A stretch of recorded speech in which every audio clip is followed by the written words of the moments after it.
Let's start off with Mac Jones. He's looked really good in the absence of Brock Purdy, 21 plus points in 2 of 3 starts. He had over 22 points last week against the Rams, and all of his best pass catchers were out. So while Brock Purdy is on the sidelines, Mac Jones is worth a look in fantasy leagues. The same goes for Michael Carter. Now, the big question last week in Arizona's backfield was who would be the starter? Well, it was Carter, who led the backfield in touches and fantasy points ahead of Amari DiMercado. I'd pick him up this week with 2 teams on a bye. Michael Carter will have flex value in week 6.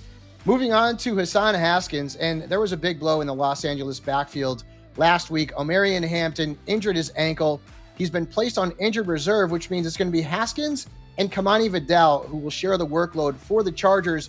Both players should be added off the waiver wire, but Haskins will be the player that I'm targeting first in Los Angeles. Another running back to target off the waiver wire is Kendre Miller, and I've told you to pick him up for a couple of weeks now because his touches and his snaps are going up while Alvin Kamara's fantasy production is going down.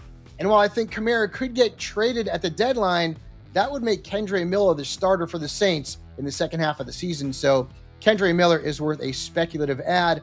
I'd also go out and add Tyjae Spears. He came back last week for the first time all year, and I get it. The numbers were not great, but he'll slowly see more snaps and see more touches in a Titans offense that desperately needs playmakers. So while he won't usurp Tony Pollard, Spears is certainly worth a look off the waiver wire. At wide receiver, how about Tre Tucker? He was one of my favorite week 5 streamers, and he had a good game, over 11 fantasy points against the Colts. And remember, Brock Bowers is banged up, and that could mean more opportunities for Trey Tucker moving forward in a Las Vegas offense that is probably going to have to throw the ball a lot in order to eliminate deficits.